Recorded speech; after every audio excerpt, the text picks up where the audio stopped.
Right, I'm conscious of time. It's the Q&A session. I would welcome the Chancellor, Vice-Chancellor, Mr Robert Webster and Guild President to the stage for the Q&A. Thank you.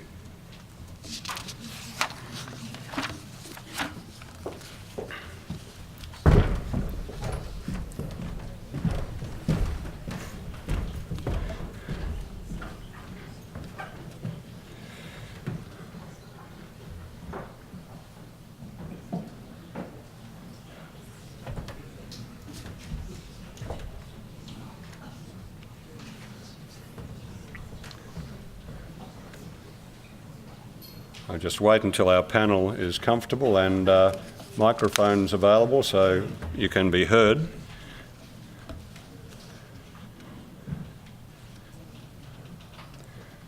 The first question, I think, is for the Vice-Chancellor. You can see it above. Vice-Chancellor, you have it with you. It's the question about the medical school. Are you able to give us some insight to that one, please? When I'm able to work the technology. Sorry. Bear with me. Thank you, Doug, and thank you, Dr. McWilliam, for the question.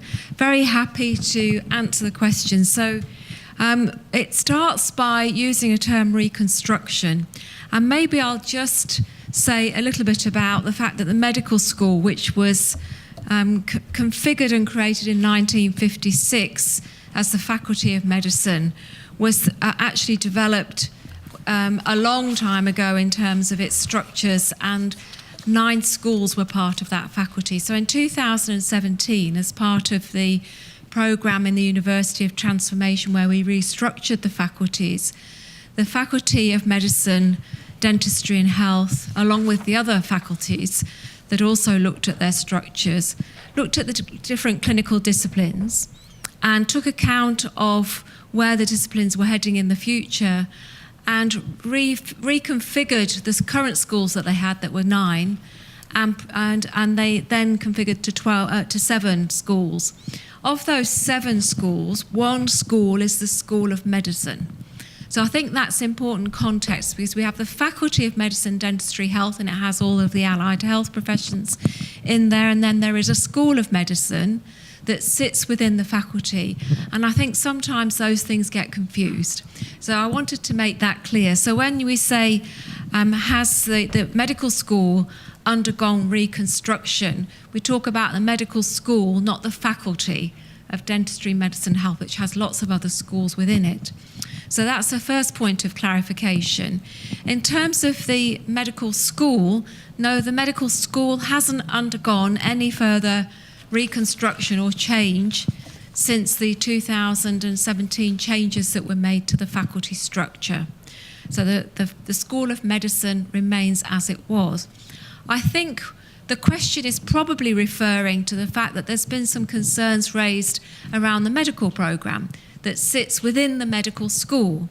So let me just say that again. The medical programme is one programme that sits within the School of Medicine, that sits within the Faculty of Medicine, Dentistry and Health.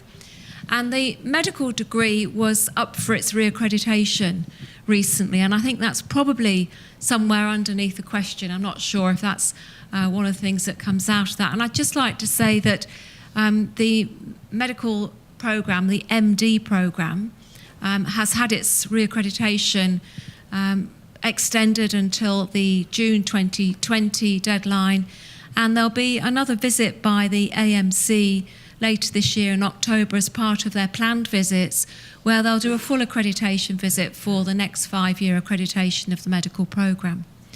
So I've added that in to the question, although that's not the question. And no, there hasn't been any reconstruction, nor has it had any cosmetic surgery of late either. Thank you very much, Vice-Chancellor. The second question I'll take to me, why do questions from the floor have to be registered? Well, in fact, none were. Why are we doing questions on notice? It really is about the ability of the respondents to have a chance to prepare and know where the questions can go. It's certainly about care over content on both the question and the answer, and as you appreciate well and truly on any of these ordinary meetings, it's also about time management. It's important to be able to get through what we can. So I'm quite happy that this works quite well. Now, the third question will go to Robert Webster. It's a three-banger, but Robert, I know that you're on top of this, and I'll just pass to you for the comments on Forest Hall that are obviously ongoing, and you're very well placed to respond to. I need a... Oh, sorry.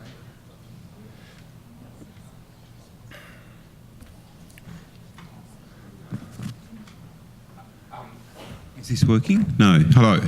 How are you? Sorry, for those of you who don't know me, I'm Robert Webster. I'm the Executive Director of Corporate Services. As part of that remit, I sit over campus management and finance at the university, and as a consequence, the development of Forest Hall falls to me. In answering this, I think it's probably important to get some context around that development. The 5 universities of Western Australia are engaged in the development of the Forest Research Foundation initiative, which Forest Hall is the home of. And it is a very significant and quite a noble initiative, that is to bring some of the best minds, the best academic minds in the world to Western Australia to contribute to our community and to contribute to the stock of global knowledge around key issues that are bugging the world right now that really need some significant change applied to them. It is an opportunity for the 5 universities of Western Australia and the community of Perth to really get behind some of the significant changes we need to put in place to make the globe a better place to live in. So it is important to hold that in our minds as we go through this. And for such a noble gesture with noble aspirations, it's only fitting that a very significant and quite a signature location be adopted for that. Doug made some mention a moment ago about Rhodes Scholars and the importance of Rhodes Scholars in the history of UWA. The Forest Hall, the Forest Research Foundation, is as significant. It doesn't quite have the track record yet, but it's as significant, and its home is here at the University of Western Australia. As a consequence, we chose a significant location for that building. It's a location for us to be proud of. I'm not going to comment on some of the issues of its relative aesthetic appeal. We can all take a view about whether we like it or don't like it. It is a signature building. It is one for us to be proud of. And it will have a very significant contribution to the academic and cultural life of Western Australia and of the university. Have I covered everything that I think I need to cover there?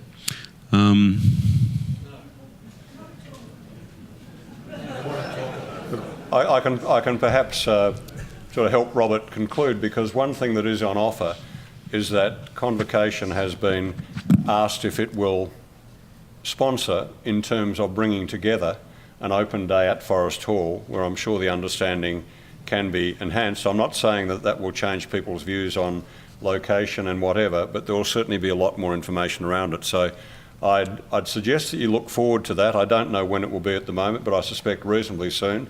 So that will be on site at Forest Hall, when I think it will be good to see the various interested people come together and have a look and have the discussion. So thanks, Robert. I would also like to add that we have been involved in a program of consultation that is ongoing. Now we're actually entering the detailed design phase. There will be more opportunity for community input into that process. So it's not as though we've actually turned our back on the community. We are working with them. As to, is the university going to remove the development? I mean, the answer is clearly no. I wonder, Doug, if I could just add, as Chairman of the Forest Research Foundation, which is actually a committee of the university,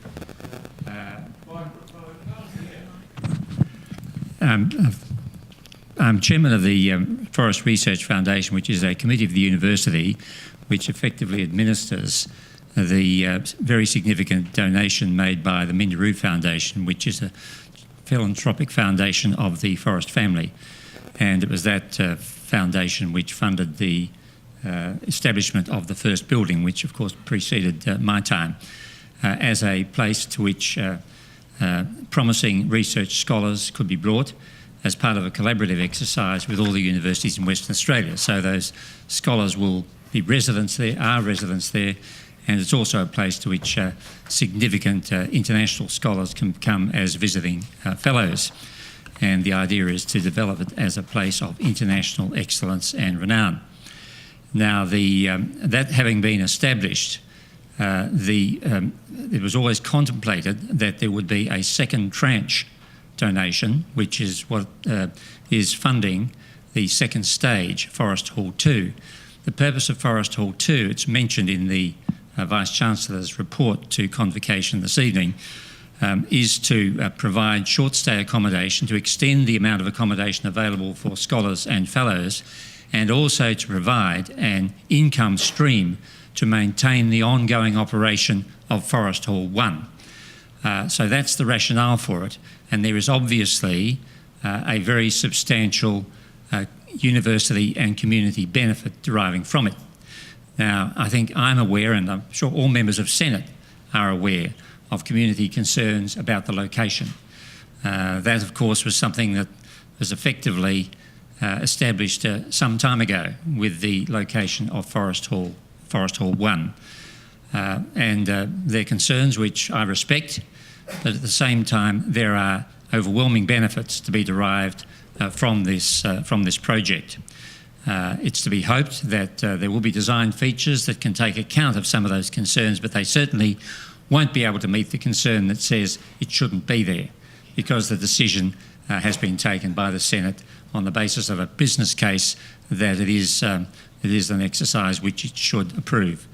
So it has been aware of the concerns. It couldn't not be aware of the concerns. We've all received plenty of letters about them. Thank you very much. Thanks, Chancellor. And if I can pass the fourth question to you, it's about, at graduation ceremonies, just certificates and so on, and you've been in the thick of many thousands of these by now, so you might like to comment why it's done as it is and why not another way. I really had hoped to avoid controversial questions tonight. I have no strong feelings about this, one way or the other. I think it's really a logistical matter. There is one huge benefit of actually handing the certificate to the graduate at the time of graduation, and that's the benefit that I enjoyed when I was Chancellor at ECU, because when I was Chancellor at ECU and I shook about 33,000 hands during my 9 years there, you would hand the certificate to the graduate in just a cardboard folder, but you could open it up and look at the graduate's name. And I always thought it was very important to try to say the graduate's name. Now, some of those names you couldn't get your head around, and see, especially people from Thailand, because they've got so many syllables, you just get it wrong. The disadvantage with the graduate coming forward already having the certificate is that they have to rely on picking up what the relevant dean is saying in terms of the name, and sometimes I know the risk of getting it is so high, getting it wrong is so high that I simply say, well done, or congratulations, or excellent result, or whatever the appropriate mantra is. But I do think it's something that's worth considering, and certainly there is a particular practical advantage. Whether it outweighs the other advantages of doing it the way we do now, I don't know. But we'll take it under consideration. Thanks very much, Chancellor. The fifth question is really for Conrad, the Guild President. So there are two parts of it. There's a note that was published in the West Australian back in February. I'm sure Conrad is well and truly aware of it, and so a response is probably appropriate, Conrad. Is this working? Let's try again. That's working. So yes, thank you very much. I am very aware of this news article. Unfortunately, in my view, the views that it expresses are not very accurate, and I thought I might try and address that firstly. So firstly, the jobs board that the Guild once offered has since moved digital, as many things, including FPOS, and is now administered by the Careers Centre. The Guild still employs about 100 students on campus, and we also use this jobs board to promote other opportunities for students to learn employability skills, including the volunteering centre we run. Secondly, in regards to speakers, we haven't banned any speakers, and we don't aim to censor teachers in the classroom. I think that was probably quite clear when I was talking about freedom of expression in my report earlier today. Sorry, I've lost my place in my notes. Thirdly, in regards to the newsagents, very sadly, the newsagents did close at the start of this year. Data measured in student feedback showed that it wasn't actually providing a valuable service. And not only was that clear in our surveys, but that was also clear in students' behaviours. And they weren't using the service, they voted with their feet. And as such, the proprietaries of it were no longer able to turn a profit and were not able to continue on the lease, which is very sad. But we have taken the key services out of that, including things like students buying their multi-riders for the bus and the train, and we're now providing that service internally ourselves to students. I'd also like to add that I think the Guild's commercial services have never been stronger. We operate the tavern and 6 cafes across the campus. I opened one new outlet earlier this semester, Bubble Tea, which is popular with both domestic students, but also very much so with international students. We have 5 more outlets which are currently under construction, and we're currently negotiating with a mini-mart to provide a better service to students, staff and visitors on the campus. Although I find it a little bit disappointing that there are some amongst us who wish to deny students in representation through the Guild, we very strongly value the views of graduates, so please don't hesitate to get in touch if you ever have any feedback on what the Guild could do better to provide a service to students. Thank you. Thanks, Conrad. Next question, I think, is for the Vice-Chancellor. So it's about the faculty structure, please, Vice-Chancellor. You have it in front of you. Just a, I guess, fairly quick comment now. I'm conscious of time and try and get through the last few if we can. Right, so I think, thank you, Brett, for the questions. There are 3 or 4, and I'm going to try and respond quickly and conflate them all into one. So super faculties, 4 faculties have been in place now for just over 18 months. The last one that was configured was the Faculty of Engineering Mathematical Sciences. They are not necessarily directly impacting on student experience, because student experience is mainly experienced as something within a school, and then even within the school in divisions as part of the cohorts that they're within particular programmes. So rather than answer the question from a student experience point of view, I think we have to see them as administrative structures to better enable us to be able to deliver the excellence in core business, which is research and teaching and learning, as you know, Brett. The deans within each of those faculties still have their own budget. They develop their own strategy. The strategy is always aligned with the university strategy because we're working together in order to achieve the same ends. And they have a staff complement, and it's entirely up to them how they manage within a particular budget envelope and within a particular FTE, the staff complement. If they generate additional revenue and additional income, then of course there are conversations for them about how they then use that additional revenue and income to support whether it's staff or infrastructure. The university still supports across central services, large investments in research infrastructure, and through Robert's team in campus, the large investments in the student experience where we're refurbishing classrooms, libraries and such like. But the devolution to the faculties is an important part of what we see of them running their own businesses and strategies, but linked across the university. Importantly, the new deans sit on the executive. So they get to see the whole of everything that we're doing, and they contribute to the decisions that are made for the whole university, not just their faculty.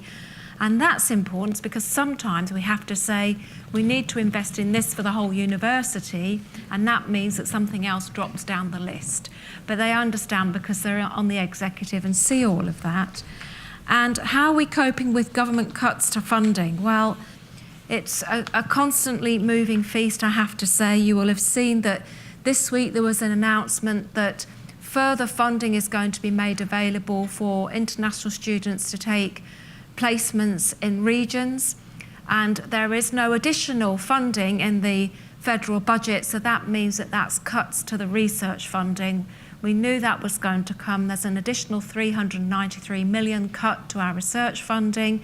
That means that we have to find funding elsewhere. So we are all working to address the cap on the demand-driven system, which is currently in place to the end of the year, and the impact on us is substantial because of our postgraduate Commonwealth supporter places. That doesn't mean that we're not doing anything about it. We have been planning for this for some time. And of course, all universities are looking at diversifying their income streams, and we've proposed to Senate a budget for the next 5 years, a targeted financial strategy, which is a budget that allows us to invest in the student experience, continue to do high quality research, and to maintain and uplift our campus. That will require some quite tidy and nifty work on our behalf to achieve all of those things. Thanks very much. Yes, Bob. Dawn made reference to the budget and the targeted financial strategy presented to the Senate. I just want to say that there is a very good working relationship between two key Senate committees, that is the Strategic Resources Committee and the Audit and Risk Committee, and the Finance section of the university. And the level of reporting and candour, if you like, operating at the level of those two committees, which I've both attended, and the expertise of external members on those committees who are not members of Senate but contribute to them, is really very impressive. This is a challenging time for the university financially, as it is for all universities, and we need to have eyes on what's going on both at the Senate level and at the administrative level, and there's a very good spirit of cooperation in that respect. Thanks very much, Bob. And I think we can finish fairly quickly. I know that two of the following questions I can deal with. I was somewhat bemused by this one, political party influence on the Council of Convocation. I think if you knew Council, you would know that we have an incredibly diverse group, and I don't think we have any worry there. I do recall that one of the nominees for Council noted that he works for a union, but I didn't see that there was union influence being imposed on the Council, whether successful or unsuccessful. So no problem there. The answer to this one is access to the theatres is free, and access to associated needs is at a 50% discount. So the university is generous to people who are affiliated and wanting access. And then the last one, I know that Robert is able to give a quick answer on this one. So the investments in fossil fuel extraction. Yes, so the university can... Is this working? Hello. The university has no direct investment in fossil fuels. So that is zero.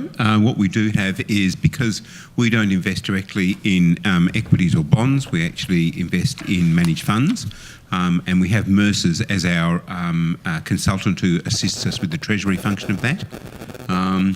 We appointed Mercer specifically because they've got 5 investment pillars, one of which is a very clear focus on ethical investment. They're signatories to the UN Ethical Investment protocols. They're also a member of the Australian Association of Ethical Investment. They were actually put in place because they could bring that commitment to us. That doesn't mean we have zero investment in petrochems. What it does mean is that we're endeavouring to sort of manage those down by having a principal investment partner help us with that. What we do know in the last cycle, and the benchmark changes because it depends upon how much money is in the market in a particular asset class. What we do know over the last cycle is that we were well below the industry benchmark for exposure to petrochems. What I would also say in support of this, though, is that the university, through its new strategic plan, which the Vice-Chancellor has been talking about, which she has just delivered, has a very strong commitment to reducing the carbon footprint of the university, making us electricity neutral by 2025, reducing the impact of our drawdown of other scarce environmental assets such as water. And that is a commitment which you will see play out very significantly over the next 2 to 3 years as we start to invest in that. I wouldn't like this particular issue to be seen in isolation from the university's overall very strong commitment in that regard.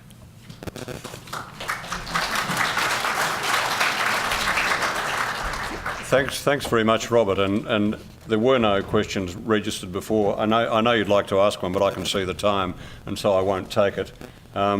What I would like to do is say, please thank the panel for a very solid answer.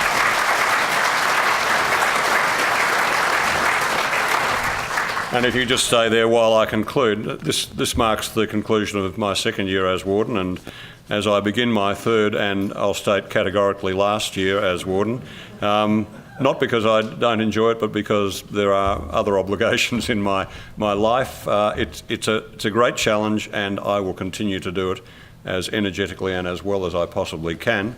But I'd like to thank my colleagues on Convocation Council for the support they've given to me over the past year. It's been a pleasure and a privilege to be warden, as Warren noted, the experience before me. None of this would be possible without the wonderful assistance provided by Juanita Perez. You've seen her in action tonight, and I'd like to thank her. It's not just the work, it's advice, guidance, and all the background work she does. She's incredibly valuable to us. I'd also like to thank the various university teams who help organise this meeting. Manny Tomeo, standing over there, his photography, has done wonderful things to Convocation presentation. The fact that we can put ourselves out there through the screen, through the booklet you have tonight, through the many publications we do is important to us, so that we are seen as a living entity is a very well done thing tonight. Have a look on the web, I'm sure you'll be able to see those. Now, for anyone who would like drinks and supper, it's towards the exit door on my left. Juanita tells me I have to point strongly that way because some of you walk that way. And just one person I see, Lady Jean Brodie Hall, I know has brought along some memorabilia related to the boat club tonight. And Lady Jean, the crowd you need is right down in front of me, so don't escape and don't let them escape you. That's very important. Please stay and catch up with friends and colleagues, and thank you so much for attending the meeting. I declare the ordinary meeting closed at 8:36.